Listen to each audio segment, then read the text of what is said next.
Gandang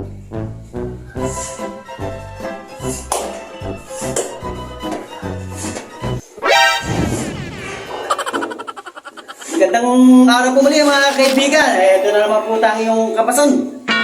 Bali ngayon po mga kamason, mapakita ko po sa inyo. Ito po yung pag-i-install po natin ng PPR po. Opo mga kamason, mag-i-install po tayo ngayon ng PPR. Hindi po pwedeng puro kutsara at martilyo lang hawak natin. Kailangan po meron tayong ibang nalalaman. Bali kamason, ituturo po sa inyo yung pagkakabit po natin ng PPR by multi-point. Meron po kasing single point. Ito po yung tinatawag na multi-point. Meron po tayong input, saka po output. Ito po yung input natin. Ito po yung magagaling po sa source po natin, water supply po natin. At ito naman po output. Dito po lalabas ngayon yung magagaling po sa heater. Ito naman po mga kamason ano pa lang naman po ito. Bali, preparation pa lang naman po. Kasi nga po, may wala pa naman po platada. Wala pa rin pong flooring. Ayos na ayos lang naman po ito mga kaibigan. Kasi nga po, mas mapapadali po yung gawa natin pagka po gatong hindi pa po nakatiles at hindi pa nakaplatada. Konting na lang po yung ating gagalawin dito. Medyo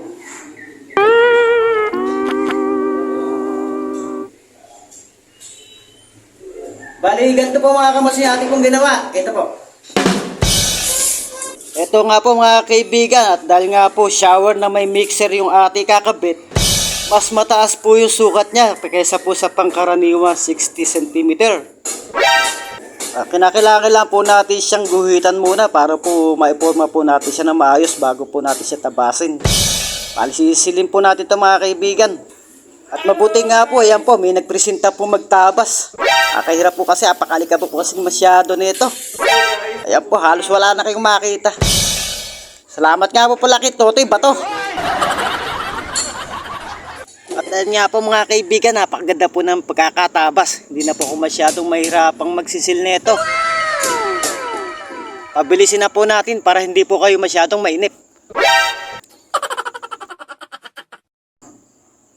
Ngayon nga po patapos na po yung ating sisilan, pwede na po tayo mag-assemble po ng kahit paunti-unti. O, pabilisin na po uli natin. Bahala ka sa buhay mo.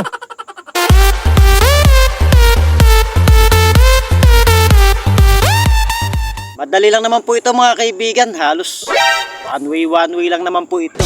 Input, output, output, input. Ilang naman po mga kaibigan. Ito po yan mga kaibigan. Ayan po yung ating water supply po. Galing po sa supply po sa labas. Ito po yung galing po sa labas na supply po natin. Bali, yan po. Nalagyan po natin yung pati sa laboratory. Ganon din dito sa plus o bidet. Ito po yung talaga po mga kaibigan yung ating punto. Meron po tayo dito dalawang butas. Bali ito po itatawag na multi-point. Ito po yung para po sa cold. Ito po yung para sa heat. Ito po yung para supply po natin. Papunta po doon sa kung magkakaroon po ng heater. Dito po yung in. Dito po yung output. Dito po ngayon papasok yung mainit na tubig mga kaibigan. Kung sakali po gusto nila mainit, kung malamig ang panahon. Ayan. Tama po mga kaibigan, bali paki-rate naman po kung okay na po yung ating ginawa. Kung di naman po paki-comment na lang po sa ibaba. Hanggang dito lang po muli mga kaibigan. Maraming salamat po.